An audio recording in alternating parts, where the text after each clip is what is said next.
తంగలపల్లి మండలం పాపపల్లె గ్రామంలో రైతులకు ఇక్కడ పారిశ్రామిక ప్రాంతానికి నిరంతర విద్యుత్ అందించాలని ఒక సదుద్దేశంతో తెలంగాణ రాష్ట్ర ప్రభుత్వం రేవంత్ రెడ్డి గారి నాయకత్వంలో విద్యుత్ శాఖ మంత్రి ఉప ముఖ్యమంత్రి బట్టి విక్రమార్క గారు, ఈ ప్రాంతంలో ఉన్న కాంగ్రెస్ పార్టీ నాయకులు కేకే మహేందర్ రెడ్డి గారు, అలాగే ప్రభుత్వ విప్ ఆదిశ్చంద్ర గారు ఈ ప్రాంతంలో ఉన్న రైతాంగం లో వోల్టేజ్ సమస్యలతో బాధపడకుండా నిరంతరం వాళ్ళందరికీ నాణ్యమైన విద్యుత్ అందించాలనే లక్ష్యంతో ఎంపీడీసీఎల్ ఆధ్వర్యంలో ఏదైతే ఎస్సీ గారు భిక్షపతి గారు ఉన్నారో వారి ఆధ్వర్యంలో వాళ్ళు ఇక్కడ ఈ ప్రాంతంలో సందర్శించి పాపాయపల్లె ప్రాంతంలో 33/11 సబ్స్టేషన్ ఇక్కడ ఏర్పాటు చేస్తే ఇక్కడ రైతులందరికీ నాణ్యమైన విద్యుత్ అందుతుందన్న ఒక ఉద్దేశంతో సుమారు 3,40,00,000 రూపాయలతో ఇక్కడ ఒక సబ్స్టేషన్ ను ఏర్పాటు చేయడానికి పూనుకున్నారు. కాబట్టి ఈ ప్రాంత రైతాంగం అందరూ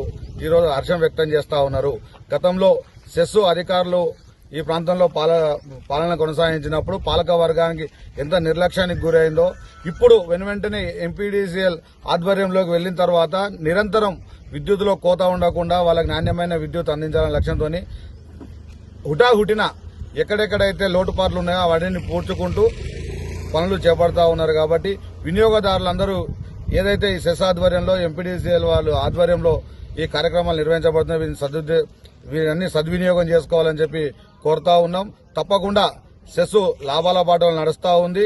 దీన్ని తెలంగాణ రాష్ట్ర ప్రభుత్వం తప్పకుండా ప్రతిష్టాత్మకంగా చేపట్టి ఈ ప్రాంత రైతాంగానికి నాణ్యమైన విద్యుత్ అందించే ఏర్పాట్లు చేస్తుందని చెప్పి సందర్భంగా తెలియజేస్తూ ఎంపీడీసీఎల్ అధికారులకు కూడా ప్రత్యేకమైన ధన్యవాదాలు కూడా తెలియజేస్తా ఉన్నాం. అడిగిన వెంటనే ఈ ప్రాంత రైతాంగానికి విద్యుత్ సమస్యలు తీర్చడం కోసం నిరంతరం కృషి చేస్తున్న నియోజకవర్గ ఇన్ఛార్జి కేకే మహేందర్ రెడ్డి గారికి, అలాగే కాంగ్రెస్ పార్టీ పెద్దలందరికీ కూడా రైతుల పక్షాన మండల కాంగ్రెస్ పార్టీ పక్షాన ప్రతి ఒక్కరికి పేరున మేము కృతజ్ఞత ధన్యవాదాలు తెలియజేస్తా ఉన్నాం. జై హింద్.